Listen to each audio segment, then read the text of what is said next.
Bismillahirrahmanirrahim. Assalamualaikum warahmatullahi wabarakatuh.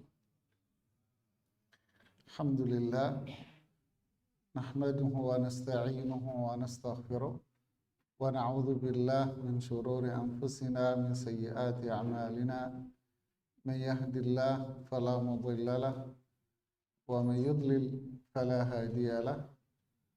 Asyhadu an la ilaha illallah wa asyhadu anna Muhammadan abduhu wa rasuluhu la nabiyya ba'dah, amma ba'd.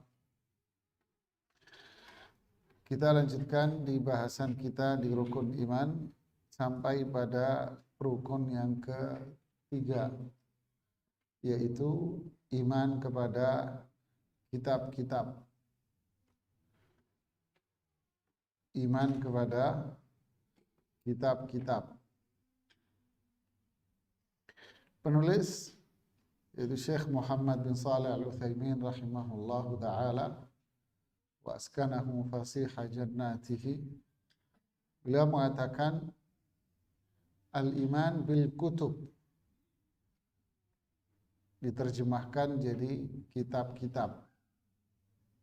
Al-kutub dalam bahasa Arab itu adalah bentuk jamak. Jamak itu artinya plural, bentuk banyak, gitu ya. Kata yang menunjukkan apa? Banyak, gitu ya. Kalau Sunda apa? Tahu jadi apa? Tarahu, gitu ya. Iya Pak ya. Tahu jadi tarahu. Tarahu itu namanya jamak.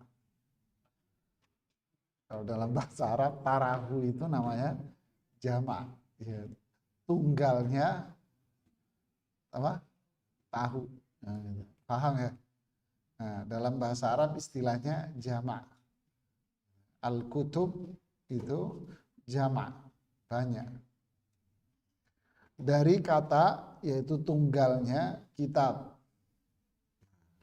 yang bermakna maktub. Itu artinya yang ditulis. Berarti kitab itu artinya apa? Apa yang tertulis di dalamnya. Paham? Paham atau belum? Jadi kalau disebut nama Alkitab, berarti apa? Sesuatu yang ditulis itu. Jadi inilah rusak pola pikirnya orang-orang liberalis gitu.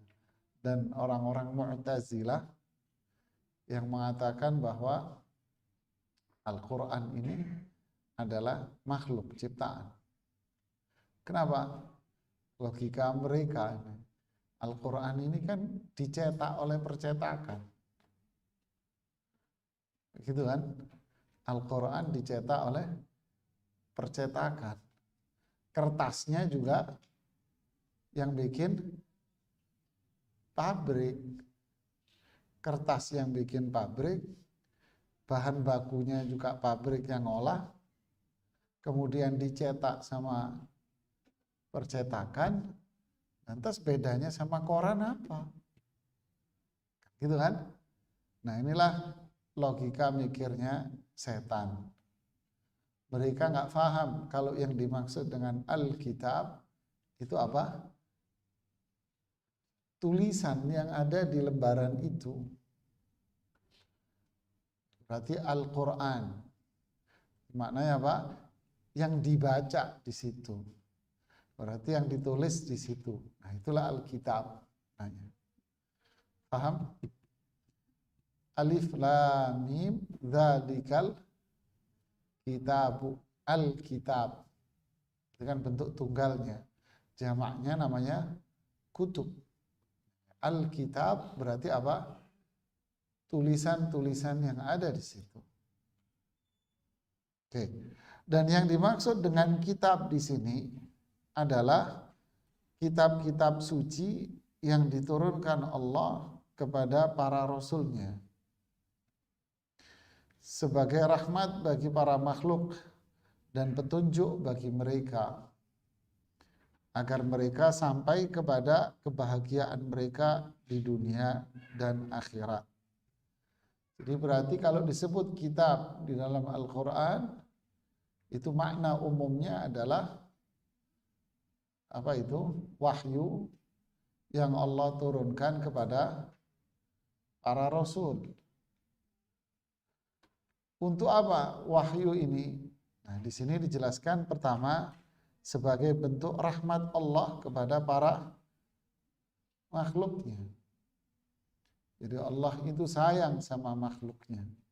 Sebagai bentuk kasih sayang Allah, manusia setelah diciptakan tidak dibiarkan begitu saja hidup di dunia. Tetapi Allah kasih mereka kitab, aturan yang menjelaskannya. Berupa perintah dan larangan. Ini kasih sayang. Jadi perintah dan larangan itu Allah turunkan kepada kita, dan itu ada di dalam kitab, itu adalah bentuk kasih sayang Allah. Bukan untuk memberatkan manusia, tidak. Bukan untuk memberikan beban kepada manusia. Ma ja'ala 'alaikum fid dini min haraj. Allah tidak jadikan di dalam agama ini kesulitan, enggak. Yuridullahu bikumul usra wa la yuridu bikumul usra. Allah menginginkan kemudahan buat kalian, dan Allah tidak menginginkan sulit. Jadi wahyu diturunkan kepada Allah adalah bentuk sayangnya Allah kepada makhluk, agar mereka dalam kehidupan ini tidak seperti layangan putus, nggak punya pegangan. Tetapi Allah kasih pegangan mereka, panduan kepada mereka yang berupa perintah dan larangan itu. Makanya yang kedua disebutkan di sini, dan petunjuk bagi mereka. Jadi petunjuk ini apa maksudnya? Apa petunjuk? Hidayah, petunjuk. Yaitu apa? Membimbing mereka, makhluk ini, menuju jalan yang diridhoi oleh Allah. Membimbing mereka kepada hidup yang bahagia. Membimbing mereka agar sampai ke surga. Makanya di Al-Fatihah disebut apa? Ihdinas siratal. Berilah kami bimbingan, petunjukmu. Kemana? Jalannya yang lurus. Kalau jalan lurus cepat nyampe. Kata Ibnu Qayyim, jalan yang lurus itu apa? Jalan yang lurus itu adalah satu, jelas. Kalau jalan lurus kan mesti jelas. Kalau belok-belok nggak jelas, nggak pakai GPS juga nggak apa-apa aja mau. Jika lurus, ente mau ke Palembang, tak kasih contoh nih. Dari mana? Merak, nggak usah pakai GPS. Kenapa? Tinggal lempeng aja nanti nyampe Palembang. Udah nggak usah tahu. Sama dari sini Jakarta mau ke Surabaya, ikutin aja jalan, nggak usah GPS kamu. Wah, kalau dulu iya bisa nyasar-nyasar. Jalan yang lurus itu berarti apa? Jelas. Nah, itulah sayangnya Allah sama kita. Jalan yang lurus yang kedua, apa itu? Dekat ke tujuan, cepat ke tujuannya. Itu namanya jalan lurus. Nah, inilah Islam. Aturannya jelas. Dan yang kedua, cepat kepada tujuannya nyampe. Nah, inilah sayangnya Allah sama kita, sehingga dikasih kejelasan aturannya. Dan petunjuk biar cepat nyampe ke tujuan. Subhanallah. Yang membuat manusia itu binasa, kata Imam Ibnu Qayyim, 7 sebab manusia itu bisa binasa. 7, 3, banyak banget. 3 yang membuat manusia itu berada dalam kebinasaan, pintunya. Apa itu? Yang pertama, syahwat. Ya. Syahwat. Yang bikin manusia itu akhirnya apa? Keluar dari sayangnya Allah. Lu gak sayang sama kamu. Kenapa? Kamu semaunya sendiri. Nah, semaunya sendiri. 2, al-ghaflah, lalai. Lalai ini bukan istilah Indonesia loh ya. Lalai istilah Indonesia itu lupa. Ya. Tapi lalai di sini apa? Meninggalkan, berpaling. Subhat. Ya. Paling dia kelamaan berpaling, enjoy dengan maksiatnya. Yang ketiga, al-ghadab, amarah, yang menjadikan dirinya lepas kontrol dan kendali. Nah ini jemaah. Jadi Alkitab Allah turunkan kepada para nabi dan rasul. Tujuannya apa? Allah sayang sama manusia. Ini petunjuk bagi mereka. Jelas, simpel, cepat nyampe tujuan, yaitu surga hidup bahagia. Kalau berpaling dari sini, berarti apa kata Allah?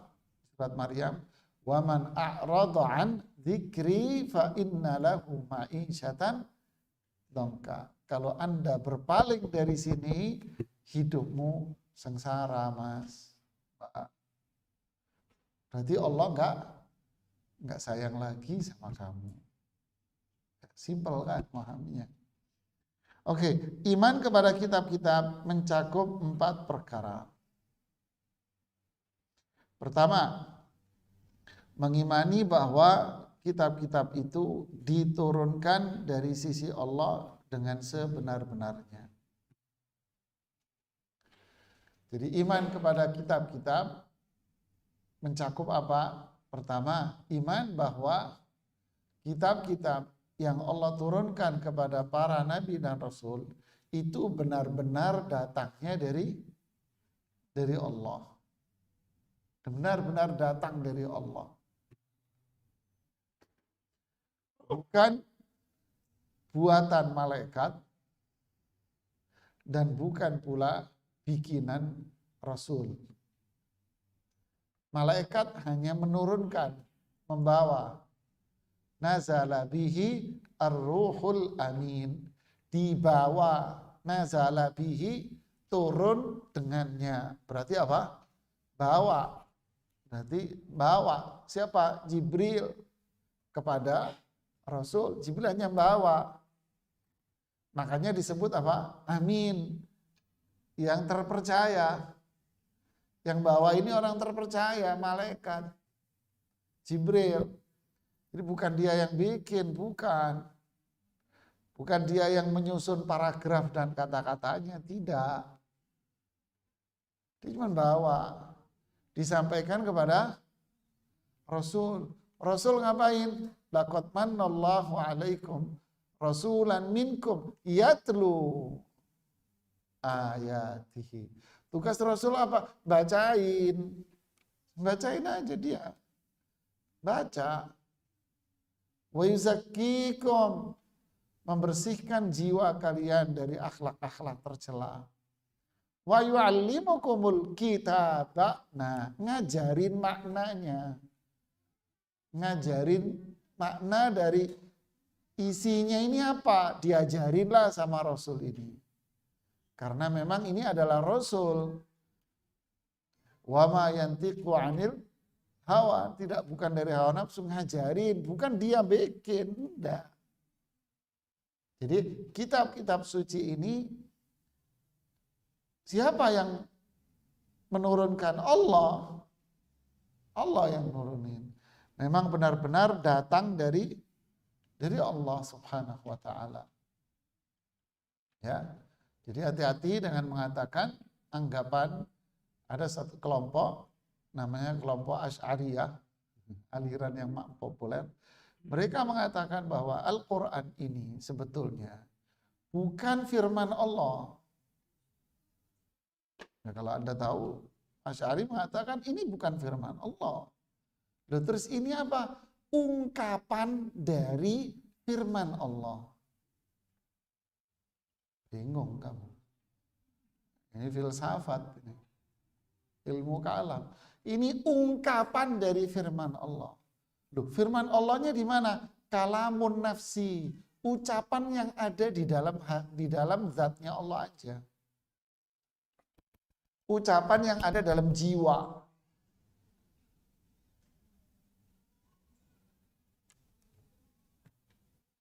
Udah, saya sudah ngomong kan?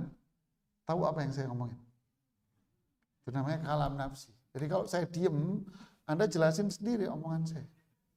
Kenapa? Karena saya ngomong di dalam hati. Itu namanya kalam nafsi.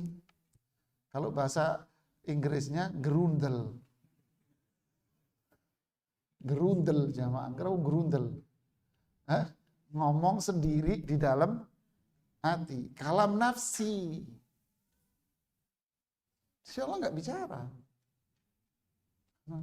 Jibril yang mengungkapkan apa yang ada dalam jiwa Allah. Lalu disampaikan kepada Rasulullah. Loh, berarti ini kalimatnya siapa yang bikin? Mereka berbeda pendapat. Ada yang bilang itu Jibril yang nulis. Ada yang bilang ini Rasulullah SAW yang nulis. Jadi ini Quran. Kalamullah bukan kalamullah. Ungkapan dari kalamullah. Ini mazhab Asy'ariyah.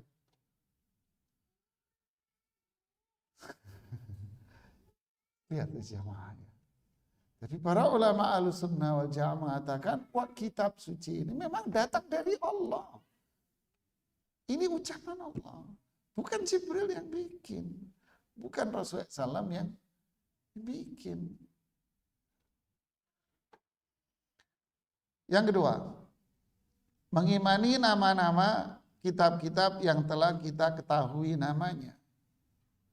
Seperti Al-Quran yang diturunkan kepada Nabi Muhammad sallallahu alaihi wasallam. Taurat yang diturunkan kepada Nabi Musa alaihi salatu wassalam. Injil yang diturunkan kepada Nabi Isa alaihi salatu wassalam. Dan Zabur yang diturunkan kepada Nabi Dawud alaihi salatu wassalam. Adapun kitab-kitab suci yang tidak kita ketahui namanya, maka kita mengimaninya secara global. Ini prinsip. Jadi kalau pertama tadi kita iman, membenarkan, percaya bahwa kitab-kitab ini memang datang dari Allah. Kita beriman nama yang disebutkan di dalam Quran atau yang tidak disebutkan, tetap kita beriman. Yang disebutkan yaitu tadi, yang tidak disebutkan di dalam Al-Quran bisa jadi banyak. Kita tetap apa? Beriman. Ada tukang foto. Yang ketiga, membenarkan berita-berita yang sahih yang dikandungnya. Seperti berita-berita yang terdapat dalam Al-Quran. Dan berita-berita yang terdapat dalam kitab-kitab suci sebelumnya yang belum dirubah atau diselewengkan. Keempat, saya jelaskan sekaligus. Mengamalkan hukum-hukum yang belum dihapus di dalamnya. Dan ridho serta menerimanya. Baik kita memahami hikmahnya atau tidak. Dan seluruh kitab-kitab suci sebelumnya telah dihapus oleh Al-Quran Al-Azim. Jadi fokus bahasan pada yang ketiga, keempat ini pada Al-Quran. isi Al-Quran itu secara umum ada dua.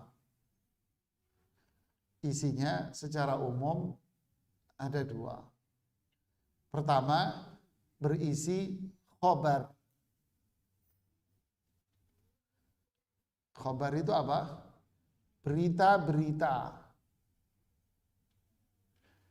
Al-Quran berisi khobar. Berita apa?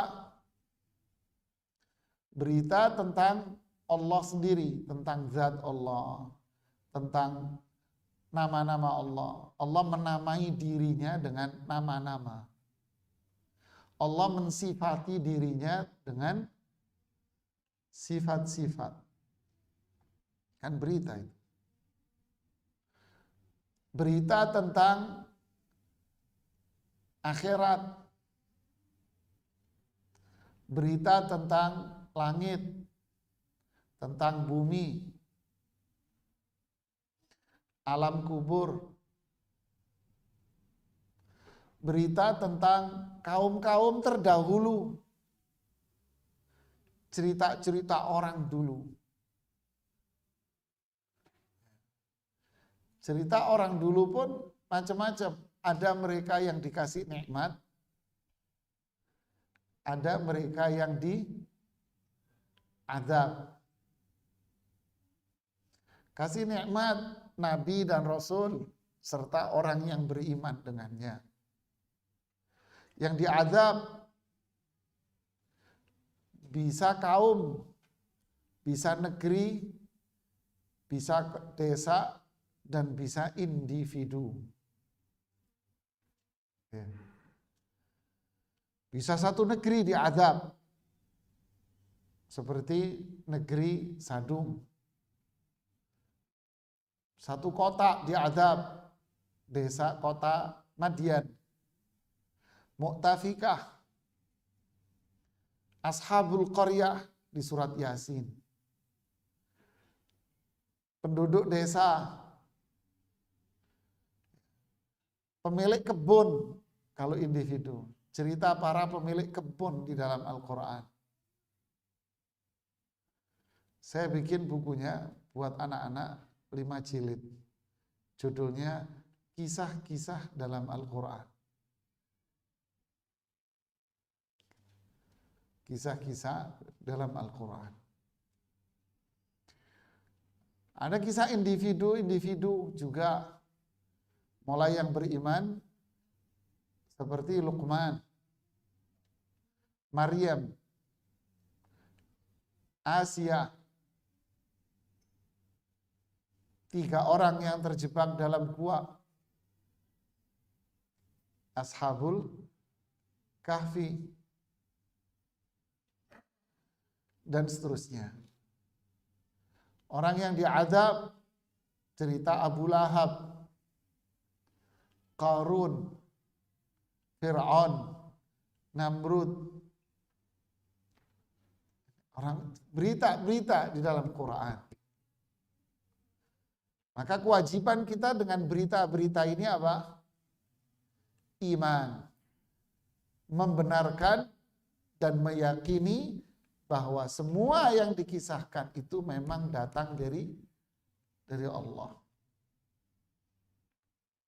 Dan di dalam kisah-kisah itu la ibratan liulil albab. Ada pelajaran berarti bagi kita. Di balik cerita ada pelajaran pasti. Jadi kewajiban kita adalah, ini yang poin ketiga, membenarkan berita-berita yang terkandung di dalamnya. Dibenarkan, kita percaya bahwa ini memang cerita dari Allah. Kenapa Allah menceritakan ini? Ada hikmah, ada pelajaran penting di balik itu semua.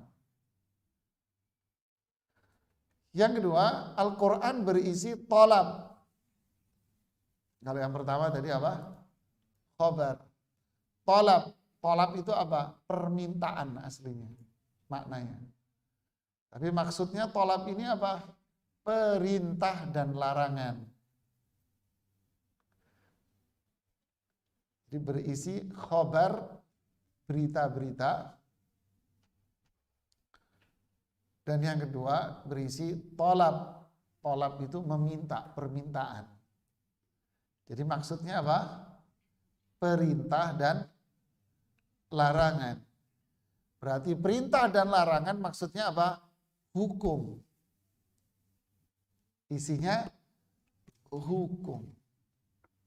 Ada hukum yang bersifat perintah, ada hukum yang bersifat larangan. Siapa yang dijadikan objeknya? Makhluk, manusia. Paham ya? Saya ngomong pelan-pelan ya. Maka apa kewajiban kita terhadap tolab ini, perintah dan larangan yang disebutkan di dalam Al-Quran? Al-inqiyad lahu bitta'ah, patuh dengan mentaatinya. Ya. Artinya apa? Mentaatinya. Patuh dengan itu sudah.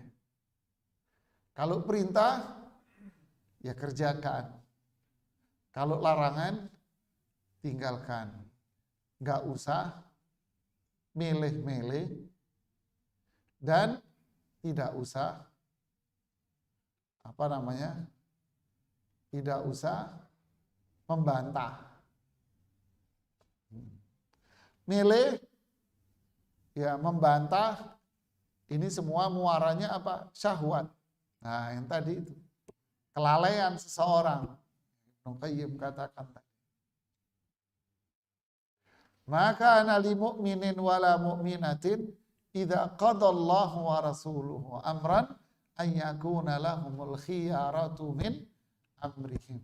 Allah dan Rasulnya kalau sudah menentukan suatu perkara, nah ini tolak, menentukan satu perkara, perintah atau larangan, orang yang beriman, laki maupun perempuan, orang yang beriman, iman berarti bahwa ini adalah perintah, larangan, hukum dari Allah, maka apa? Maka nalahumul khiyarah. Mereka tidak akan milih-milih. Enggak milih, enggak cari cocok-cocokan jamaah. Enggak. Makanya apa?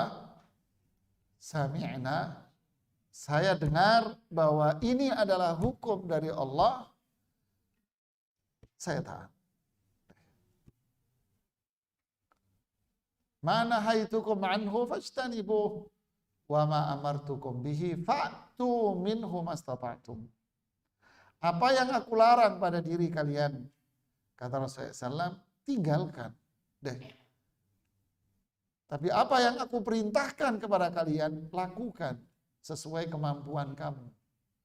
Kalau larangan, tinggalkan sesuai kemampuanmu, enggak ada. Tapi kalau perintah, kerjakan sesuai kemampuanmu, ada.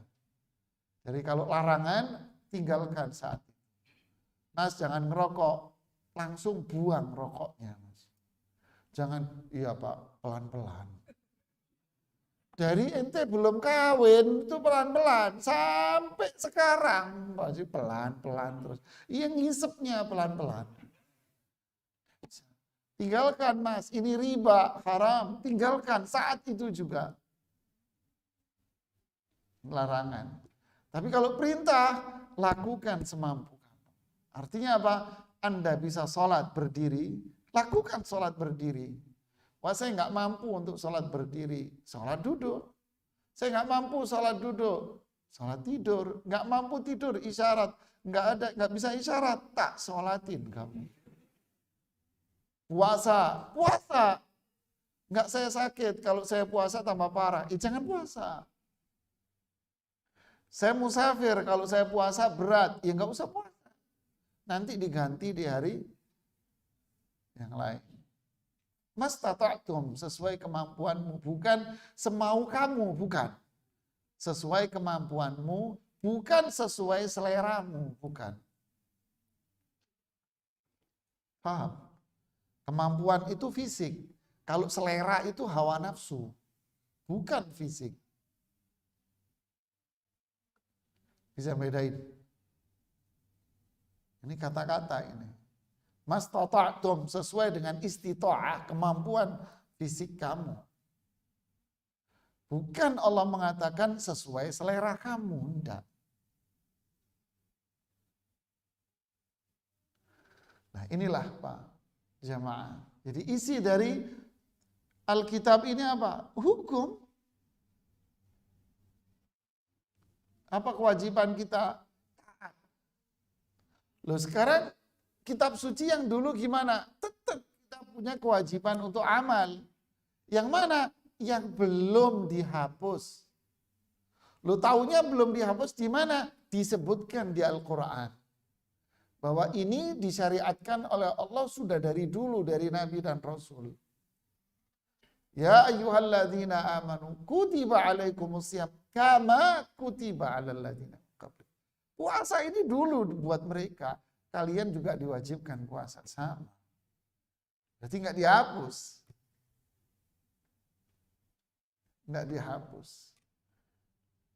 Hukum yang tidak dihapus berarti ditetapkan menjadi Al-Quran, hukum Quran. Tapi yang sudah dihapus oleh Al-Quran berarti tidak boleh kita amalkan. Dan ini yang paling banyak. Sehingga kita tidak diperintahkan untuk nyari-nyari yang sudah dihapus. Tapi kita diperintahkan untuk mengamalkan yang ada. Paham tidak, Mas? Jadi nggak usah Anda nanya, Ustadz contoh hukumnya dihapus dulu apa? Manfaatnya apa jenanya? Nggak penting, bukan nggak penting, nggak ada faedahnya memang. Yang jelas dulu banyak hukum yang dihapus. Contoh, kasih contoh satu, yang lainnya saya nggak tahu. Contoh kalau orang meninggal, orang tobat zaman dulu, suruh apa itu?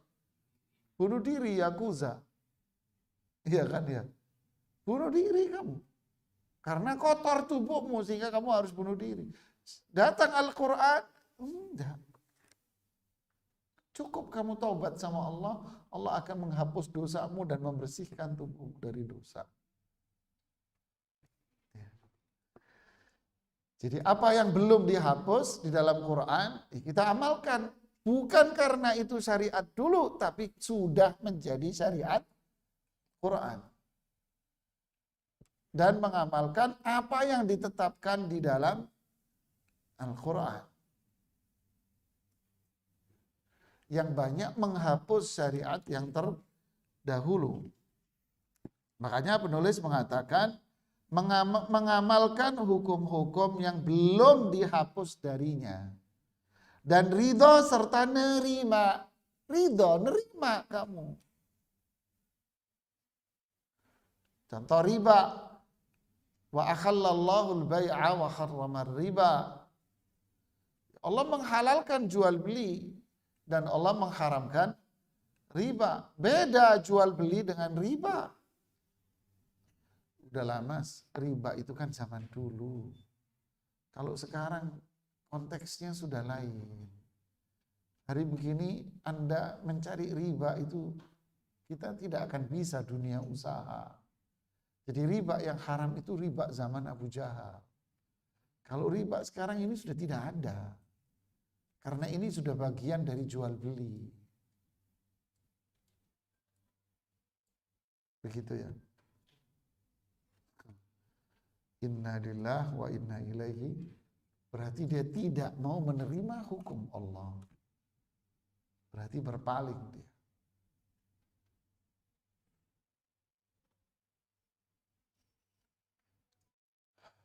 Banyak ayat seperti ini, jilbab, tidak mau dengan jilbab. Dan banyak ayat-ayat Al-Quran mereka tolak. Nazza'atan lisyawa, tad'u man adbara wa tawalla, fajama'a fa'aw'a. Nazza'atan lisyawa, api neraka Jahannam, itu akan mencabut syawa. Syawa itu penjelasan para ulama tafsir yang pertama adalah lapisan putih antara kulit dengan daging. Jadi kalau kesayat pisau sedikit, yang kelihatan pertama kali apa? Warna apa, Bu? Yang sering kegores pisau kan ibu-ibu. Yang pertama kali kelihatan kena pisau sedikit, asal jangan dalam. Yang kelihatan pertama apa? Putih.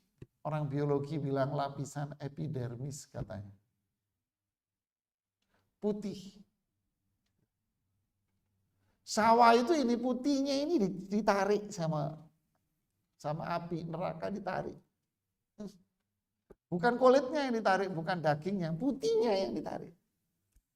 Allahu Akbar. Puncak dari sebuah azab. Ada yang bilang sawah itu tempurung otak. Jadi tempurung otaknya ini copot, lepas. Karena gak kuat nahan api. Tad'u man adbara wa tawalla. Api ini akan mencari mereka yang berpaling dari hukum Allah. Kenapa? Fajama'a fa'aw'a. Karena dulu di dunia otaknya hanya mengumpulkan duit. Udahlah hari kini nyari riba. Itu riba zaman dulu, sekarang udah nggak ada. Mana bisa kita bisnis? Nah, ya kan? Berarti yang dicari apa? Al-fulus. Fajama'a fa'aw'a. Dia akhirnya aw'a, jadi ember. Wa' dari ember.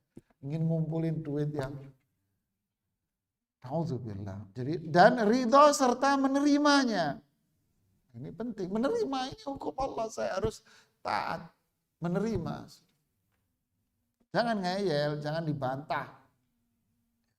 Baik kita memahami hikmah atau tidak, nggak masuk akal. Urusan apa kamu sama nggak masuk akal? Apakah semua yang tidak masuk di akal Anda harus menolaknya?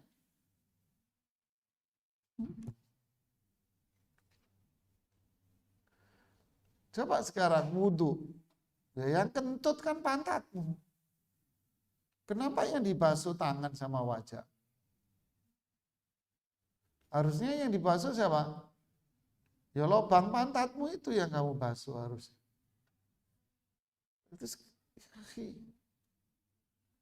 Enggak semua permasalahan hukum harus kita pahami pakai akal. Apa hikmahnya kalau begitu? Enggak logis. Loh, urusannya apa? Ini hukum Allah, ini perintah, tolak, perintah. Kamu disuruh kerjain. Enggak semua harus Anda tahu hikmahnya. Kenapa haji itu di Mekah? Enggak di tempat kita aja.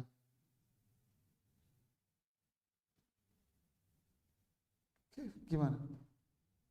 Sepak bola aja berantem terus sampai sekarang kok. Mau ngurusin jamaah haji.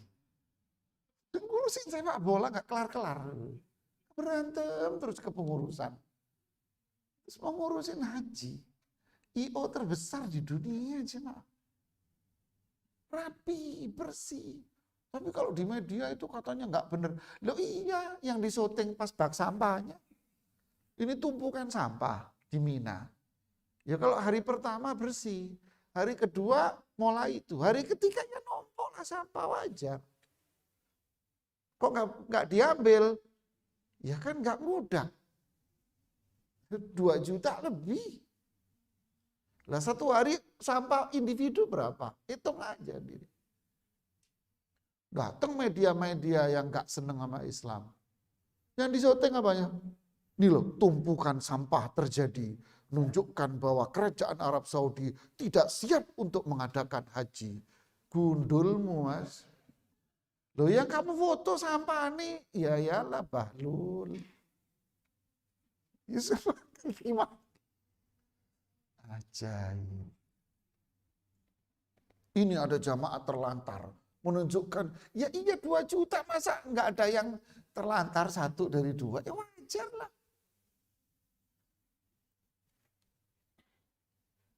Astaghfirullahaladzim. Jadi kita bukan mau membela ya. Ini intinya apa jamaah? Gak usah kita mencari hikmah. Apa namanya? Apa hikmahnya? Gak harus tahu.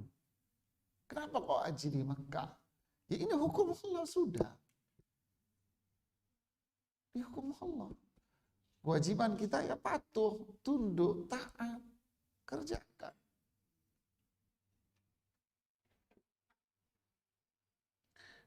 Dan seluruh kitab-kitab suci sebelumnya telah dihapus oleh Al-Quran. Nah ini, jadi semua yang ada dari kitab Zabur, Taurat, Injil dihapus dengan turunnya Al-Quran.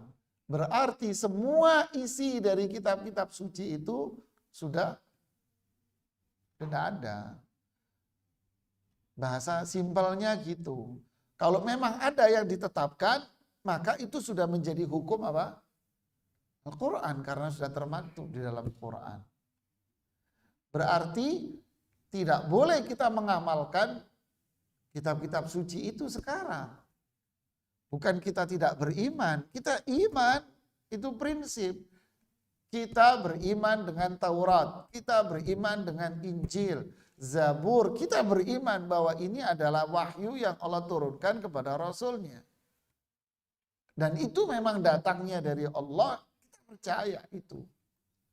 Cuman yang pengamalannya adalah saya mengamalkan Quran saja. Kenapa? Karena semua yang terkandung di dalam kitab-kitab suci itu sudah melebur di dalam Al-Quran. Kita wajib mengamalkan Quran yang terakhir, karena nabinya juga nabi yang terakhir, berarti kitab suci yang lain tidak boleh kita amalkan.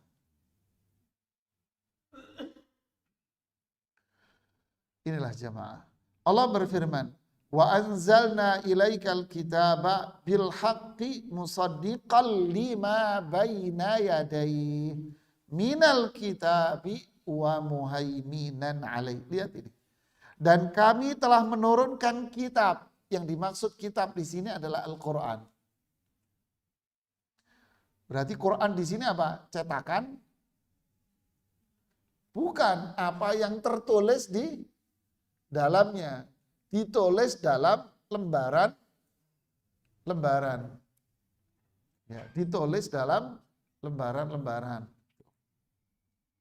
Kepada Muhammad Sallallahu Alaihi Wasallam dengan membawa kebenaran yang, lihat ini, membenarkan kitab-kitab yang diturunkan sebelumnya dan sebagai penilai atau pengganti baginya.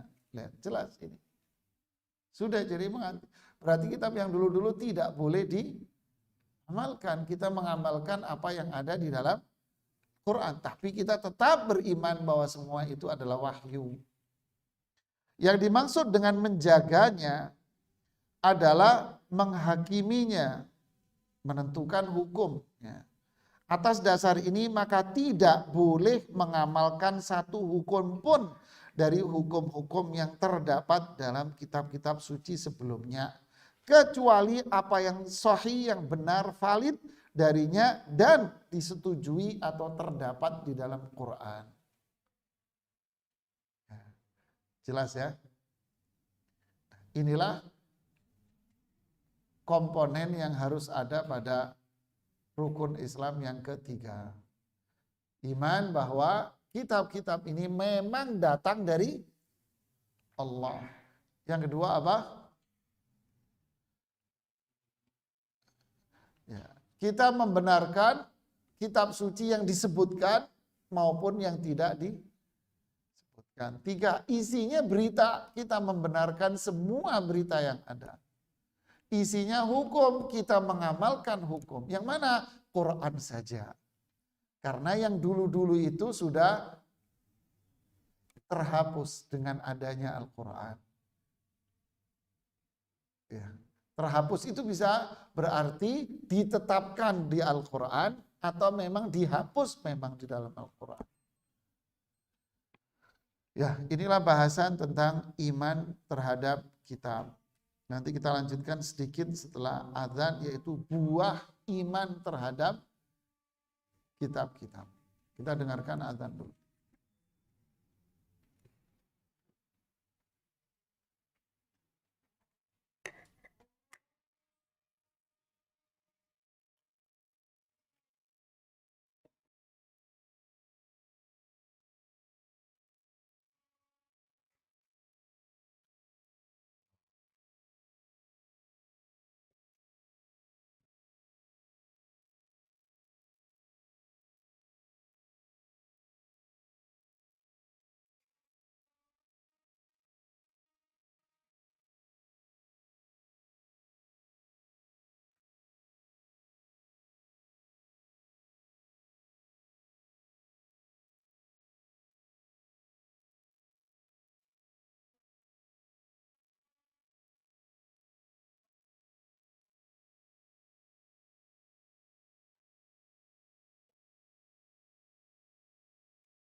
Ya, kita sebutkan sekarang buah dari iman kepada kitab-kitab.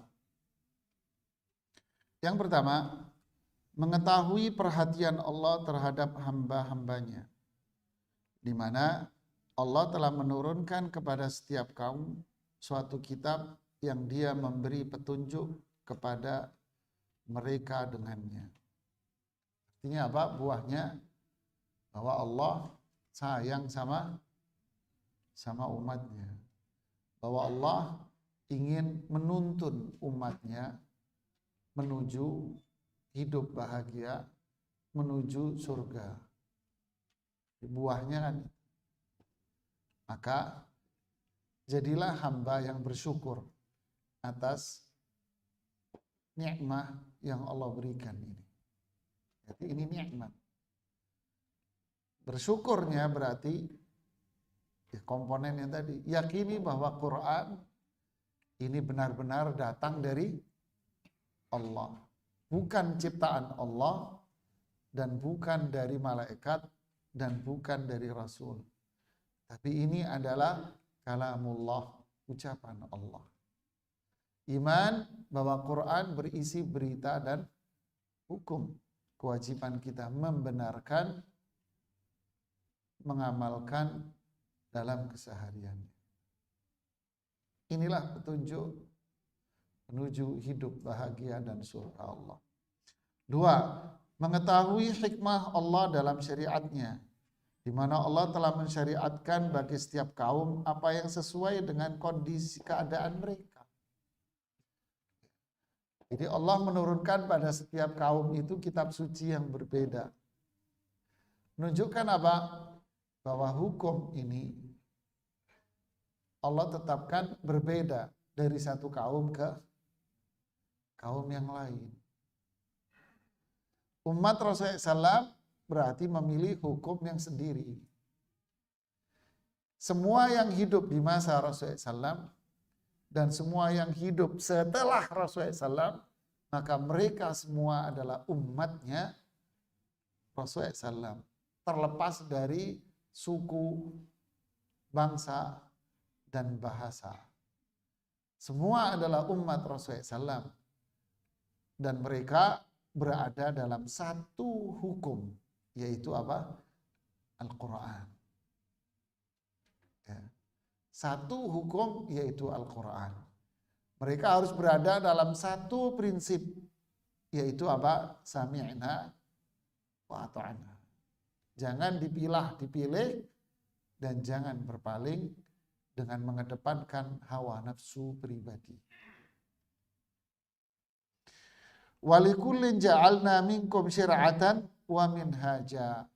Setiap umat di antara kalian kami berikan aturan dan jalan yang terang beda-beda. Jadi umatnya Nabi Ibrahim ada sendiri umat ini. Tapi mereka dikumpulkan menjadi satu prinsip dasar. Hukum-hukumnya beda-beda, tapi prinsip dasarnya sama.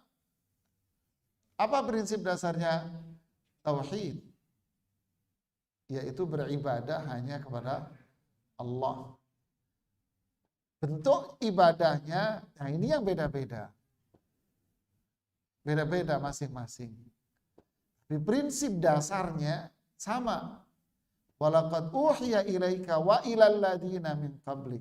Diwahyukan kepadamu dan orang-orang sebelummu juga apa? Kalau kamu syirik, ya kamu bisa binasa.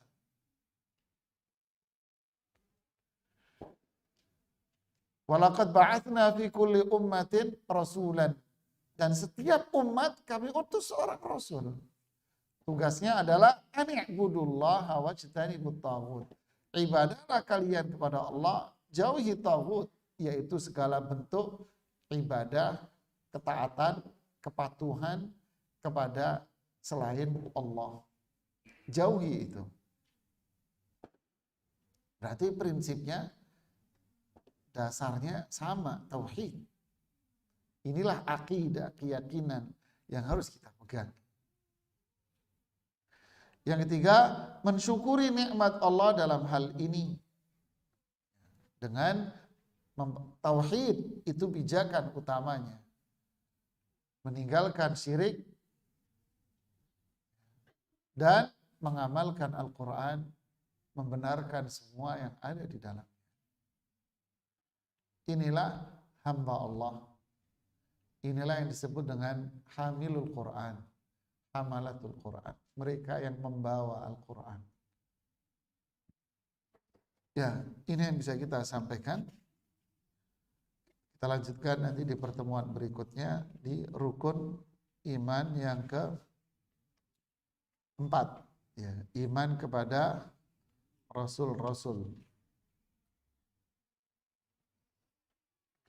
Ada yang mau bertanya? Silakan.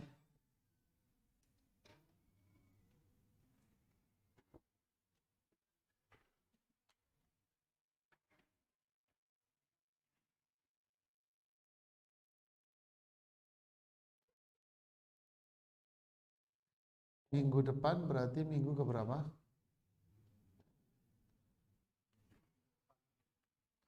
Minggu ketiga ya.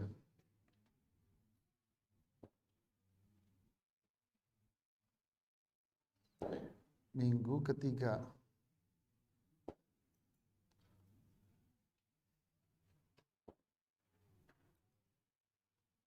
Ya. Baik. Ada yang mau bertanya? Silakan. Ya.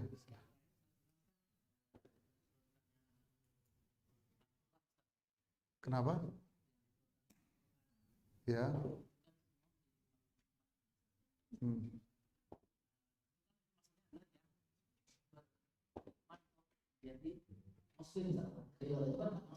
Ya.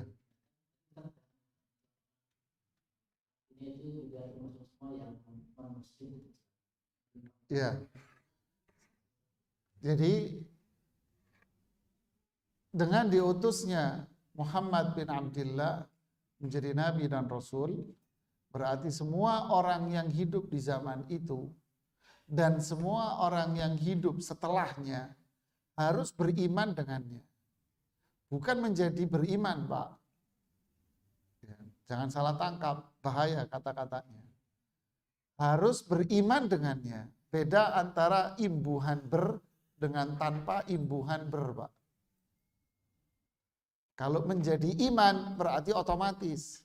Tapi kalau ada imbuhan berarti harus ada apa? Usaha. Dia harus beriman. Berarti apa? Usaha. Meninggalkan kesadaran, keyakinan. Jadi dia harus beriman dengan Rasulullah SAW dan beriman kepada Al-Quran. Artinya meninggalkan agama dia yang lama. Berarti dia hanya beriman sama Rasulullah SAW saja. Dan beriman dengan Al-Quran pula. Berarti pula meninggalkan kitab sucinya ketika dia beriman itu. Tapi kalau dia tidak mau iman, nah ketika dia tidak mau iman, lebih mempertahankan agamanya saja, maka dia tidak dikatakan sebagai umat Rasulullah SAW dan tidak dikatakan sebagai orang Islam. Walaupun dia banyak bantu Islam.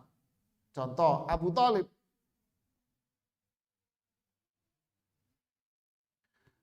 Dalam riwayat yang populer di kalangan para ahli sejarah, bahwa Abu Thalib ini merawat Rasulullah SAW sejak umur 8 tahun yang populer.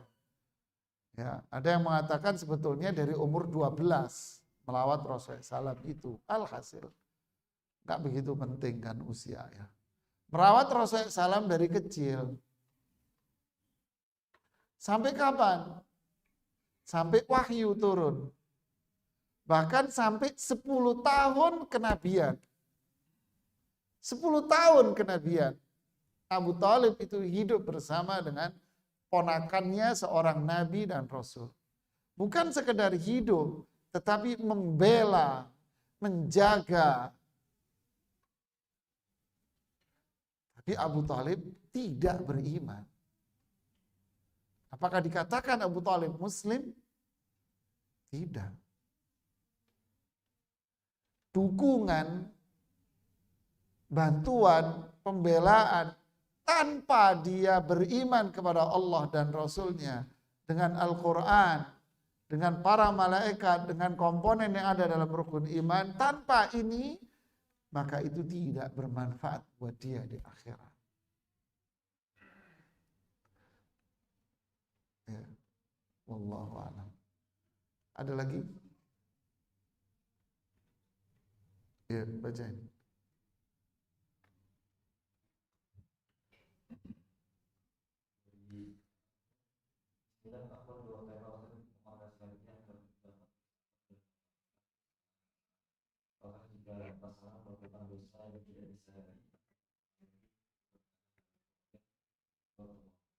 Ya, pasangan suami atau istrinya melakukan kesalahan, apakah akan mempengaruhi keberkahan?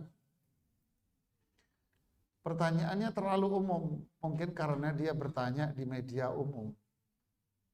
Karena pertanyaannya umum, tidak disebutkan bentuk kesalahannya apa, maka saya menjawabnya juga dengan jawaban umum. Apa jawaban umum itu? Yang nanya laki perempuan? Laki. Saya akan mengatakan, Mas, suami istrimu bukan bidadari surga yang sempurna 100%. Istrimu itu kalau lupa pakai deodoran bau ketek. Ketawa itu. Iya kan? Istrimu juga kalau kentut juga bau kentutnya, apalagi habis makan jengkol tadi. Begitulah. Istrimu dulu cantik bin kenceng. Sekarang umurnya sudah 40 ya. Kabelnya sudah mulai kendor, didik. Ya kan sama. Ini manusia ini. Istrimu bukan bidadari surga yang turun. Terus nggak punya dosa begitu. Sama dengan perempuan juga kita mengatakan suamimu bukan malaikat yang tidak akan bermaksiat kepada Allah dan melakukan semuanya. Ya Allah. Kan? Ini jawaban pertama. Jawaban kedua, sadar bahwa Anda juga orang yang syarat dengan salah. Jangan memandang orang dengan pandangan perfect, sedangkan melupakan diri Anda bahwa diri Anda. Kamu kentut ya, padahal dia juga barusan kentut. Mas, ingat kamu barusan kentut, Mas. Kok nyalain orang kentut kamu? Ya mungkin dia sudah nggak nahan kali, sakit banget perutnya, akhirnya kelepasan. Ya sudahlah. Ini saya cuma ngasih ilustrasi aja. Ya. Jangan memandang orang itu dengan kesalahannya. Orang nggak akan bisa hidup kalau kita memandang orang dengan kesalahan. Syariat Islam menganjurkan kita tidak berprasangka buruk sama orang. Loh ini bukan prasangka buruk Ustaz, jelas. Syariat Islam mengajarkan kita untuk tidak mencelah orang. Syariat Islam mengajarkan kita untuk tidak selalu membuka aib dan kesalahan orang. Justru Islam mengajarkan kita untuk apa? Mendoakan dia. Dan Islam mengajarkan kita untuk apa? Menasehati dia. Syariat Islam mengajarkan kita apa? Sabar. Rasulullah SAW saja disuruh sabar, lapang dada atas perlakuan orang kafir. Suami istri yang berantem nemui saya. Saya sudah mau cerai sama dia. Kenapa ibu? Saya nggak kuat dengan perlakuannya. Orangnya begini, orang begini.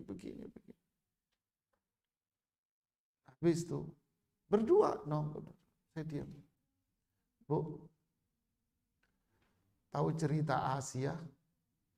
Iya, siapa? Istrinya Firaun. Suamimu ini Firaun, Bu. Yang Asia aja sabar kok Bu sama suaminya. Asia itu sabar sama suami. Yang bunuh Asia siapa? Nggak saking sabarnya, dibunuh diri sama tuh suami. Iya kan? Sabar bu, kasih aku. Nangis langsung tuh ibu di depan saya. Nangis tuh ibu. Bu, suamimu Fir'aun. Tak gitu, itu saya ngomong ceplas-ceplos, jangan. Fir'aun nih bu. Terus habis itu suaminya tak bilang, mas jangan jadi Fir'aun kamu, tak gitu. Tapi kan ruang tertutup, bukan ruang kebuka, enggak. Ruang tertutup, cuma bertiga doang. Pikirinlah, kalau udah rumah tangga itu seakan-akan memandang pasangannya itu kayak pengennya itu malaikat begitu, jangan. Nggak bisa. Perbedaan itu pasti terjadi. Dan sikap sabar dengan perbedaan, itulah keindahan dalam hidup. Ya, itulah indah hidupnya. Saya punya pengajian judulnya apa? Pandangilah mawar merah yang indah itu. Lupakan duri-duri yang ada di bawahnya. Romantis ya, romantis saya jamaah. Ya kan? Petiklah mawar merah yang indah itu. Lupakan duri yang di bawahnya. Saya nggak mau durinya Ustadz. Nggak ada. Kalau nggak ada durinya nggak jadi mawar merah dia. Kalau mau mawar merah yang mahal itu gede, bagus, keren. Bawahnya berduri. Udah itu. Oke, yang lain ada pertanyaan. Ada lagi, silakan. Nah, suami istri lagi ini nanya.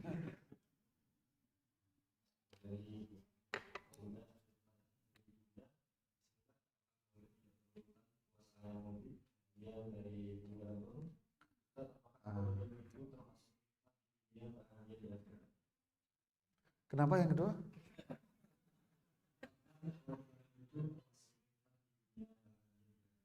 Yang nanya laki perempuan? Waduh, keren. Yang pertama, ayyamul bid. Puasa ayyamul bid. Rasulullah SAW menentukan tanggal puasa ayyamul bid. Yaitu tanggal berapa? 13, 14, 15. Nah, ketika Rasulullah SAW menentukan tanggal ini, berarti itulah puasa ayyamul bid yang afdal, yang baik.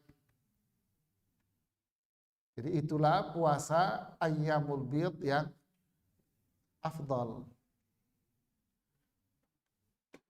Terus yang kedua, boleh nggak saya puasa 3 hari setiap bulan tapi tanggalnya ndak urut? Jawabannya boleh. Berdasarkan hadis yang lain. Rasulullah SAW menyuruhku apa? Siyamu thalathati ayyamin min kulli syahrin. Jadi ada riwayat lain yang menyebutkan siyamu thalathati ayyamin min kulli syahrin. Puasa 3 hari di setiap bulannya. Di sini Rasulullah SAW tidak menentukan tanggal. Tetapi Rasulullah menyebutkan puasa 3 hari di setiap bulannya. Berarti boleh saya puasa 3 hari tiap bulan? Boleh. Tanggal mana aja? Terserah. Yang penting bukan hari yang dilarang untuk berjumat sendirian. Gitu. Enggak boleh. 3 hari setiap bulan. Harinya itu terserah Anda boleh. Tapi kalau ayyamul bid, yang disebutkan ayyamul bid, itu tanggalnya 13. Sekarang saya tanggal 13 ada kondangan, diundang. Gitu kan? Anda datang, maka wajib Anda datang dan makan, kecuali ada kemaksiatan di situ. Anda datang, maka puasanya gimana Ustadz? Boleh nggak 14, 15, 16? Boleh nggak? Boleh. Ya, ini yang dijelaskan oleh Syekh Muhammad Shalih Al-Utsaimin rahimahullah. Kemudian poligami. Poligami itu sama halnya dengan hukum-hukum lain yang Allah turunkan di dalam Al-Quran. Sama dengan hukum yang lain. Allah juga menetapkan hukum-hukum di dalam Al-Quran lain selain dari poligami. Semua ini berkedudukan sama. Cuman statusnya aja yang beda. Ada yang berstatus wajib, ada yang berstatus sunnah. Tapi semua itu adalah hukum yang Allah tentukan kepada umatnya. Kemudian semua hukum yang Allah tentukan, jika kita kerjakan, pasti akan baik dunia akhirat.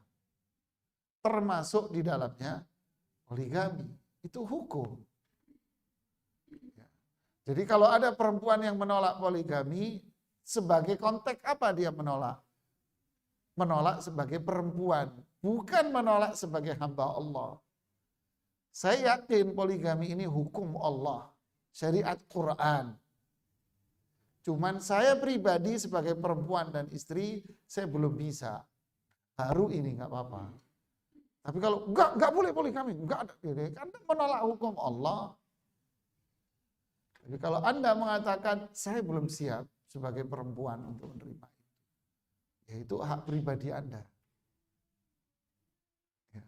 Tapi kalau Anda sampai mengatakan pula yang kedua, tidak ada kebaikan dari poligami. Poligami itu bikin keluarga hancur. Tidak ada, ini hukum Allah. Hukum Allah itu pasti baik. Tapi banyak kok poligami itu hancur. Pelakunya human error. Ya. Dia kayak anak kecil ke pasar gembrong. Pengen beli mainan baru. Ketika mainannya sampai di rumah, dia seneng 2 hari, 3 hari. Habis itu mainannya tinggal didemin, tapi lupa tuh mainan ditaruh. Begitulah yang terjadi banyak orang. Kawin lagi, kawin lagi, kawin lagi. Kenapa? Ya istrinya udah 40 tahun, yang ini masih kinclong. Dia pengen kinclong, setan. Ya, yang terjadi kawin-kawin, akhirnya runyam. Orang ngalor, orang ngidul, kata orang. Akhirnya ke istri pertama, enggak. Ke istri yang kedua juga pusing. Akhirnya berhenti di tengah jalan. Silahkan Anda stres. Selamat untuk gendeng sendiri. Pikirlah sebelum itu. Pikir, ini berkaitan dengan muamalah. Ini kaidah yang ketiga. Pernikahan itu muamalah. Muamalah itu apa? Muamalah itu pilihan. Anda memilih. Kalau ibadah, tidak boleh milih kamu. Wajib kamu kerjakan. Tapi kalau muamalah, pergaulan sesama, Anda milih. Oh, saya milih untuk jadi pedagang. Oh, saya milih jadi nasi goreng, jualan nasi goreng. Saya milih jualan mie. Mie-nya tok sama baksonya. Tapi nggak pernah nyampe, itu pilihan jamaah. Itu pilihan, ya kan gitu kan ya. Enggak, anak cuma ngomong doang. Pilihan. Loh, anak kan nggak nyebutkan brand kan gitu kan, nggak boleh karena direkam. Ya, kecuali ya 10% tak sebutin brandnya. Jadi muamalah ini pilihan orang. Kalau itu pilihan, berarti apa? Dibangun atas prinsip apa? Maslahat. Mendatangkan maslahat tidak? Atau justru akan mendatangkan madarat. Makanya mau menikah pertama kali, nikahlah dengan wanita yang salihah. Menikahlah dengan laki-laki yang soleh. Pilihan. Enggak, pokoknya saya mau nikah yang penting dia perempuan. Loh, Mas. Ya repot, ya masih mau menikah yang penting sama laki-laki. Ya, gatel. Tidak bisa, ini pilihan. Memikirkan apa? Kemaslahatan. Loh, Anda memutuskan untuk menikah lagi, itu juga pilihan. Dan ini hukum, memang. Hukum Allah. Tapi niatan utama Anda mau menikah lagi apa? Nah, pilihan Anda itu dibangun atas niatan ikhlas karena Allah, menjalankan perintah Allah, dan lihat nilai kemaslahatan. Karena muamalah.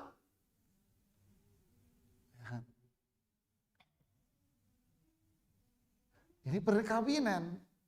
Lihat prinsip maslahah madaratnya. Saya kalau mau menikah lagi, ada maslahatnya enggak? Atau malah melahirkan madarat yang begitu besar. Wah cemen, ini bukan masalah cemen. Jadi ini pahamilah, wahai laki-laki. Jangan jadi bulldozer begini, serudak-seruduk.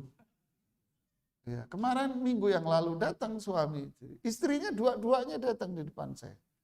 Sampai istrinya yang kedua, kamu di luar. Ya, saya diam aja, nunduk. Bukan urusan saya. Kamu di luar, bukan urusan kamu. Ya udah, yang kedua di luar. Karena runyam. Pusing mendamaikannya. Dia bilang, Mas kamu ini kayak anak kecil lewat pasar gembrong kamu. Ya karena ruang tertutup saya nyeplos-nyeplos saja ngomong. Beginilah jamaah. Memang ini hukum Allah. Hukum ini, kita yakin ini hukum, kita taat. Tapi karena ini bagian dari muamalah, saya memilih, seperti layaknya saya mau menikah, ada 5 perempuan, ya saya milih. Tapi kalau dagang, ya Anda milih dagang, tapi jangan menerjang hukum yang bukan pilihan. Riba, paten, nggak boleh Anda. Itu kaidah. Tapi kalau saya mau dagang apa kan terserah. Ya, oke, ada lagi yang mau nanya? Ya, silakan. Waalaikumsalam.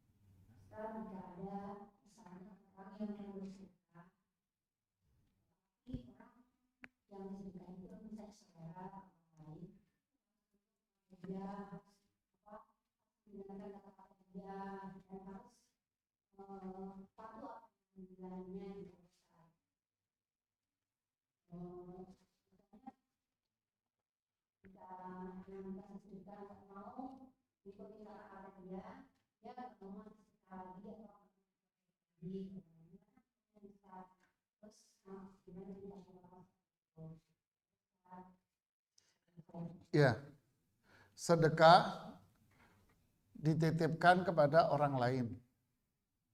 Lalu orang yang dititipi menyalurkan sedekah sesuai dengan keinginannya.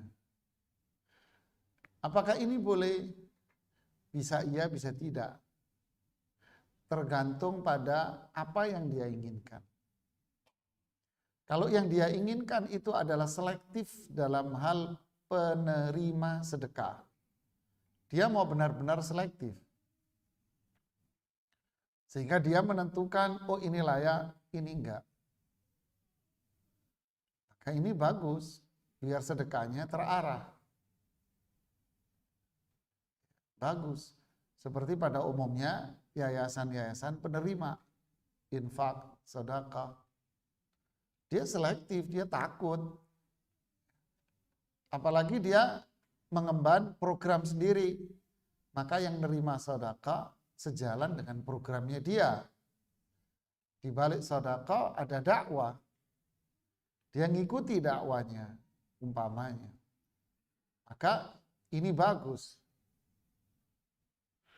Tapi kalau yang dia inginkan selera tuh orang adalah selera pribadi, individu aja, individual. Kenapa saya kasih dia? Ya karena saya cocok sama dia. Kenapa nggak sama dia? Nggak seneng saya dia. Salahnya sendiri orangnya pendek. Coba dia gendut gede, tak kasih sedekah. Contohnya umpama. Jadi ini kan akhirnya manajemen kolbu. Yang cocok di hati tak kasih, yang nggak cocok di hati enggak. Dasar apa? Nggak ada pijakan. Nggak ada kriteria. Dia tidak punya kriteria apapun. Yang ada hanyalah kayak ngelihat menu makanan. Saya ngelihat di mata selera, saya makan. Saya nggak selera ya, nggak mau saya. Kalau seperti ini prinsipnya ya tentu salah. Nggak pantas orang kayak gini dikasih amanah untuk menyalurkan sedekah. Akhirnya kesimpulannya apa? Sedekah tidak tepat sasaran.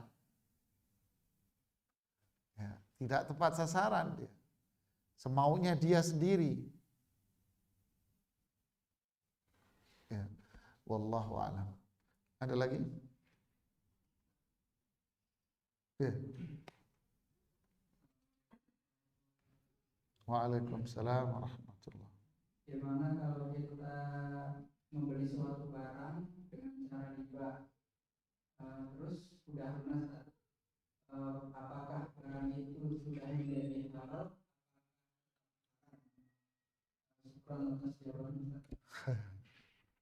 Si fulan beli barang dengan cara riba, kredit, leasing, lunas. Dia udah lunas, Ustaz. Bagaimana dengan barang yang dimiliki atas dasar leasing ini tadi? Para ulama berbeda pandangan dalam hal ini.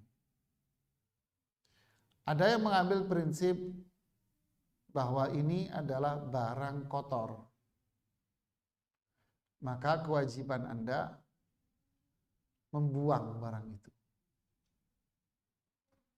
Membuang itu maksudnya apa? At-takhallus biha. Berlepas diri darinya. Anda berlepas diri. Artinya apa? Tidak dimanfaatkan untuk dia. Tapi lepas barang itu kasih orang. Lepaskan dari diri Anda. Ibarat kita ada sampah di rumah, maka bagaimana caranya? Buang sampah itu keluar.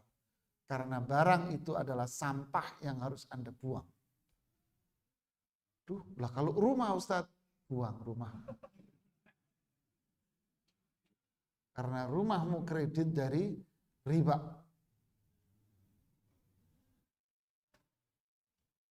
Ini mazhab yang pertama. Ya. Kalau saya nggak ada rumah lagi Ustadz, jual. Ini prinsip mazhab ini, jual itu rumah, uangnya kamu lepas, dan kamu tinggallah ngontrak. Lebih baik kamu ngontrak daripada tinggal di rumah yang kotor. Ini prinsip mereka. Mazhab yang kedua mengatakan apa? Yang penting Anda sudah tobat dan tidak diulangi, maka barang yang sudah selesai dari akad-akad riba dulu, nikmati dan pakailah. Ini yang kedua, ini enak di kuping. Enak ini yang di kuping. Kalau nggak salah yang termasuk berpendapat ini, kalau tidak salah ya, yang berpendapat ini adalah Syekh Abdul Aziz Ibn Baz. Apakah saya harus membuang ya Syekh rumah saya yang saya tidak, yang penting kamu taubat sama Allah. Kata beliau, tidak usah. Kayaknya yang terakhir ini lebih enak jemaah ya. Jadi yang penting apa? Taubat. Tinggalkan itu semua. Taubat itu artinya apa? Sesali. Jangan diulangi lagi. Dan lakukanlah pembiayaan yang syar'i, yang halal.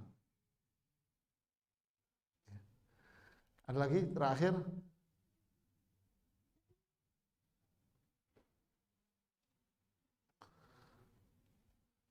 Ya, kalau tidak ada, kita tutup. Subhanakallahumma bihamdik asyhadu an la ilaha illa anta astaghfiruka wa atubu